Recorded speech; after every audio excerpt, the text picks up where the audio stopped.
అందరికీ జై శ్రీరామ్. మనం ఇంతకుముందు వీడియోలో చెప్పుకున్నట్టుగా ఆమ్ ఆద్మీ పార్టీ అతి త్వరలో భస్మం అయిపోబోతుంది. 10 వికెట్లు పడితే ఆల్అౌట్ అయినట్టే. ఇందులో ఆల్రెడీ 9 వికెట్లు పడిపోయినాయి.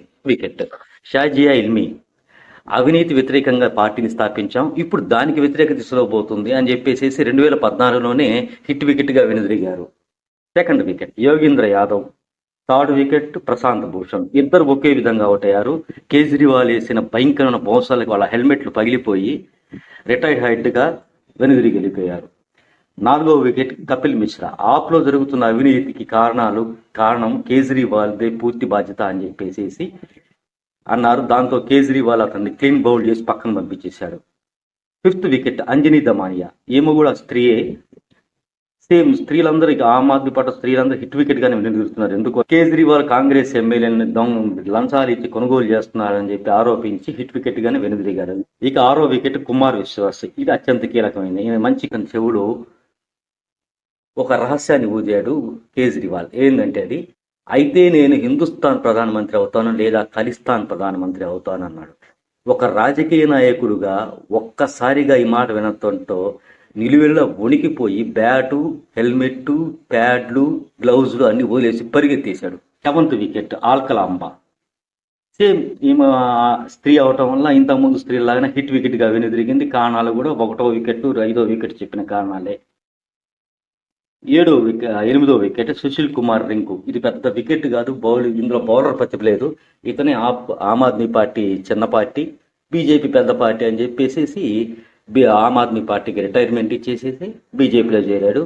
ఆమ్ ఆద్మీ పార్టీకి ఉన్న ఏకైక లోక్సభ సభ్యుడితను. ఇక 9వ వికెట్ అత్యంత కీలకమైనది. 6వ వికెట్ అని చెప్పాం కదా, ఆ తర్వాత కీలకమైనది ఆమ్ ఆద్మీలో గుట్టంతా బయటపడింది. 9వ వికెట్. ఆమె ఎవరంటే కల్వకుంట కవిత. ముందుగానే ఫిక్స్ అయిన మ్యాచ్ ఫిక్సింగ్ కారణంగా బౌలింగ్ చేస్తున్న కేజ్రీవాల్ ఈమె సిక్సర్ కొట్టాన్ని లూజ్ బాల్ వేశాడు. రూల్స్కి విరుద్ధంగా లూజ్ బాల్ వేశాడు. ఈమె సిక్సర్ కొట్టింది. అది 6 లైన్కి బౌండరీ అయిన అవతల పడబోతున్న టైంలో అప్పుడే ఫీల్డ్లోకి ఎంటర్ అయిన ఎన్ఫోర్స్మెంట్ డైరెక్టర్ అత్యంత వేగంగా వచ్చి ఎగిరి దాన్ని క్యాచ్ అవుట్గా ఆమెను బయటికి పంపించింది. లూజ్ బాల్ వేసి రూల్స్కి విరుద్ధంగా లూజ్ బాల్ వేసాడని చెప్పి కేజ్రీవాల్ని కూడా అరెస్ట్ చేసింది, జైలుకి పంపించింది. విశేషం అంటే ఈ 9 వికెట్లలో బౌలర్ ఒకడే కేజ్రీవాల్, ఎంపైర్ ఒకళ్ళే ఆమ్ ఆద్మీ పార్టీ. ఇప్పుడు ఎన్ఫోర్స్మెంట్ డైరెక్టర్ ఫీల్డ్లో అడుగు పెట్టడం వల్ల మొత్తం కథ మారిపోయింది. ఎంపైర్ ప్లేస్లో కోర్టు వచ్చింది, బౌలర్ ప్లేస్లో ఎవరు వస్తారనేది క్వశ్చన్. ఆల్రెడీ ఈడీ మంచి ఫీల్డర్ నిరూపించుకుంది. ఇప్పుడు కావాల్సింది బౌలర్ ఎవరు, 10వ వికెట్ తీసే బౌలర్ ఎవరు. సిబిఐ, ఈడీ, ఎన్ఐఏ ఎవరు? ఈ ముగ్గురిట్లో ఎన్ఐఏ చేతికి బాల్ వచ్చిందా అందరు జైల్లోకి వెళ్తారు, జీవితకాలం బయటికి రాలేరు.